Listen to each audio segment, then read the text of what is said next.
실존주의의 주공간에 대해서 한번 살펴보도록 하겠습니다.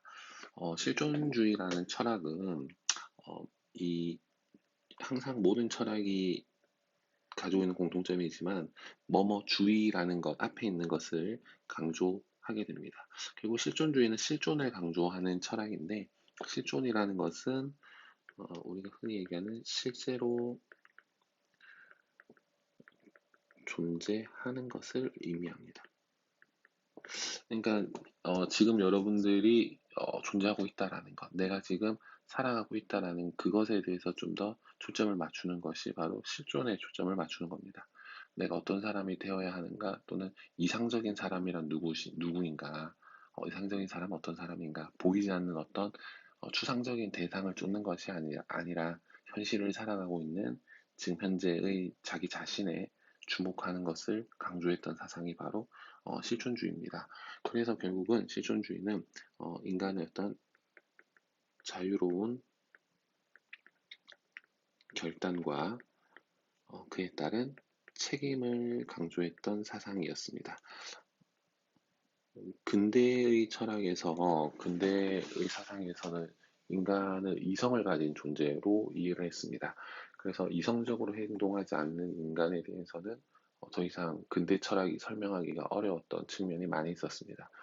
그 와중에 인간의 어떤 이성이라고 하는 것이 뭐 다양한 문제를 많이 발생을 시키죠.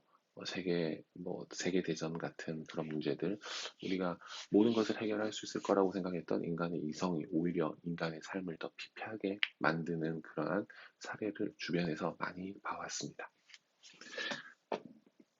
그런 것처럼 이 실존주의는 그러한 어떤 문제에 이제 직면하면서 인간의 이성이 아니라 인간의 어떤 자유로운 뭐 결단, 선택, 그리고 책임 이런 것들을 강조하게 되면서 등장하게 되었습니다. 음, 이제 이 실존주의자들은 결국은 이 실존이라는 것을 자신의 어떤 진짜 모습을 어떻게 인식할 수 있는지를 가장 중요하게 생각을 했는데, 이 실존주의 사상가들 중에서 가장 대표적인 이 죽음관에 관련해서 가장 대표적인 사람이 바로 이 하이데거가 되겠습니다. 마르틴 하이데거라는 사람은 인간이라는 존재를 이렇게 봅니다. 인간은 현 존재이다 라고 얘기합니다. 디자인이라고 하는 이 현 존재라는 말은 어, 뭐 여러 가지로 또 정의가 될 수 있겠지만 죽음관과 관련해서 현 존재는 이렇게 정의해 볼 수가 있습니다. 자신의 존재 가능성을 인식할 수 있다.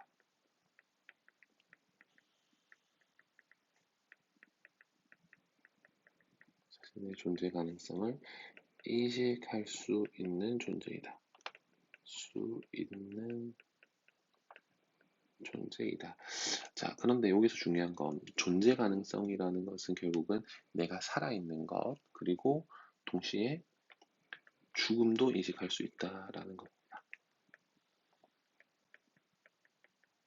자, 그러면 이 하이데거의 이러한 인간에 대한 정의가, 이 현존재로서의 인간에 대한 정의가 왜 중요하냐면, 이렇게 생각을 해볼 수가 있는데, 모든 존재는 다 죽게 됩니다. 인간이든 동물이든 모든 존재는 다 죽게 되는데, 인간만이 이제 이 자신이 죽는다라는 것을 알고 있다라는 거죠. 그렇죠? 그래서 인간은 죽음에 이르는 존재이다. 라는 말까지 사용을 합니다. 죽음에 이르는 존재이다.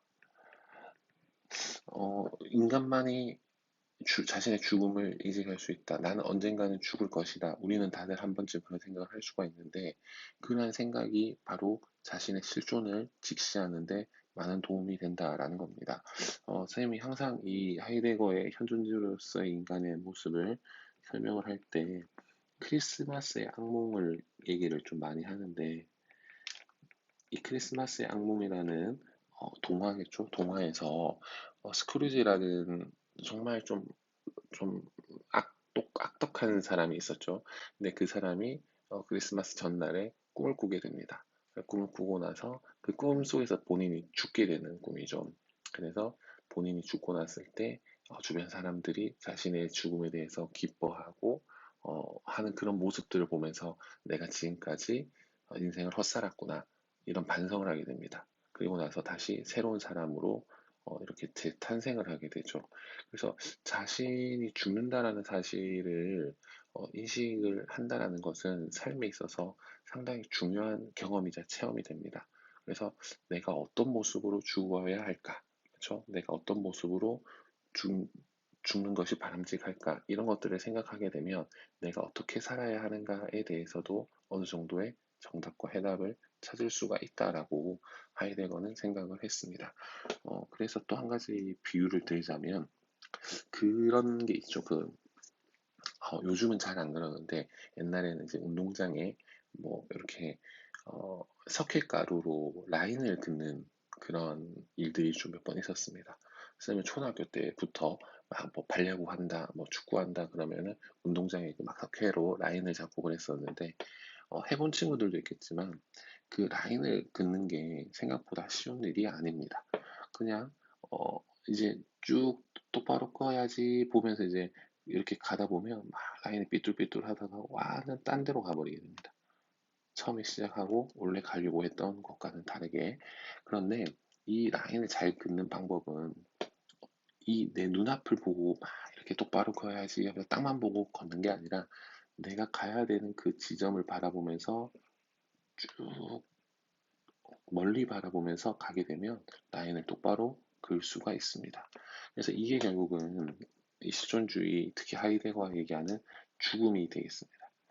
내가 지금 현재를 살아가고 있는데 내가 살아가고 있는 이 눈앞만 계속 바라보고 가면은 내 삶이 막 이렇게 비뚤어질 수밖에 없다. 내가 원래 가고자 했던 목표에서 벗어나거나 아예 다른 방향으로 아니면 아예 뒤로 갈 수밖에 없게 된다라고 얘기합니다.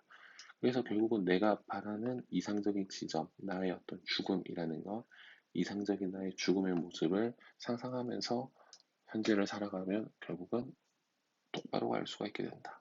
내가 원하는 삶을 살 수 있게 된다라는 겁니다. 그래서 결국 실존을 인식할 수가 있겠죠.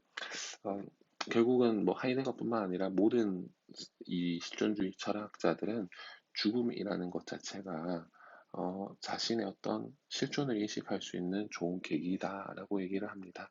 그래서 모두 공통점이기 때문에 죽음이라는 것은 참된 실존을 직시할 수 있는 기회가 된다.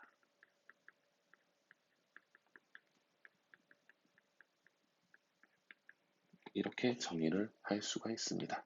다만 이제 음, 실존주의자 내에서는 아마 하이데거와 또 다른 사상가들을 비교하는 일은 잘 없을 겁니다. 그런 문제는 거의 없고 만약에 갑과 을의 사상에 대한 어떤 뭐 적절한 것을 물어보는 그런 문제가 나왔을 때 갑이 하이데거이고 뭐 을이 야스퍼스다라고 한다면 이 두 사람의 차이점보다는 아마 공통점에 좀 더 집중을 해서 물어보는 그러한 문제일 가능성이 높습니다. 그럼 그 공통점이라는 것은 결국은 죽음이라는 것이 두려움의 대상이거나 우리가 거부하고 피해야 되는 것이 아니라 오히려 우리의 참된 실존을 회복할 수 있거나 인식할 수 있는 좋은 기회가 될 수 있다라고 이해를 하면 될 것 같습니다. 자, 마찬가지로 야스퍼스라는 사람도 있는데 이 야스퍼스라는 사람은 한계 상황이라는 어떤 자신만의 또 키워드를 또 제시합니다. 한계 상황. 말 그대로 한계에 도달하는 상황이다. 자신이 바꾸고 변화시킬 수 없는 상황이다라고 얘기를 할 수가 있습니다. 가장 대표적인 게 바로 이 죽음이 이 한계 상황에 속하게 되겠죠. 자, 죽음이라는 것은 인간이 피할 수 없는 것이다. 그리고 바꿀 수 없는 그러한 상황이다. 자, 그러면 이제 우리는 살면서 이러한 한계 상황에 몇 번씩 도달하게 됩니다. 그런데 이러한 한계 상황을 어떻게 극복하고 대처하느냐에 따라서 우리의 인생이 좀 달라지겠죠. 야스퍼스 같은 경우에는 이 한계 상황을 이렇게 생각을 하게 됩니다. 인간이 살아가고 있는데 한계 상황에 직면하게 됩니다. 뭔가 한계 상황에 다다랐을 때 사람들은 뭔가 이제 인생이 어, 나락으로 이렇게 떨어지는, 빠져버리는, 추락하는 그런 느낌을 받기 때문에 쌤이 이렇게 했습니다. 어, 대부분의 사람들은 이제 한계 상황에 직면하고 이 한계상을 극복하지 못하고 점점 나락으로 떨어질 수도 있습니다. 더. 하지만 정말 긍정적인 어떤 사람이라면 이 한계상을 발판 삼아서 다시 더 높은 곳으로 올라가게 되겠죠. 마치 이 한계상은 내가 도약할 수 있는 발판이 될 수가 있습니다. 그래서 쌤은 이 한계상을 주로 이 트램벌린에 비유를 하는데 방방 뛰는 그쵸? 트램벌린에 해당을 한다라고 생각하는데 결국은 내가 더 높게 뛰기 위해서는 내가 더 높게 뛰어 올라가기 위해서는 이 한계상이 최대한 아래로 떨어져 있어야 된다는 거죠. 내 한계상황이 정말 어려운 것일수록 죽음과 같이 정말 극복하기 어려운 한계상황에 직면할 때 이것을 발판 삼아서 우리가 뛰어 올라간다면 오히려 더 높은 곳으로 올라갈 수 있다. 오히려 실존을 직시할 수가 있다라고 얘기합니다. 그럼 이걸 뛰어오르는 방법은 결국은 이러한 한계상을 회피하는 것이 아니라 직면함으로써 우리는 이 실존을 인식할 수 있다라고 야스퍼스는 이야기를 합니다. 어, 뭐 결국은 뭐 이제 이 한계사항을 회피하지 않고 직면하는 그것에 대해서 야스퍼스는 신의 존재를 인정을 한 사람이기 때문에 결국 뭐 신에 대한 경험 뭐 이런 표현을 사용하기도 합니다. 하지만 뭐 그것까지 우리가 이건 나중에 문제 속시나 나올 때 한번 살펴보면 되고 이 정도까지 그래서 한계상황이라는 키워드를 통해서 어, 이 죽음이라는 것을 긍정적으로 바라본 사상가는 야스퍼스이다. 이 정도까지 우리는 이해를 하면 될 것 같습니다.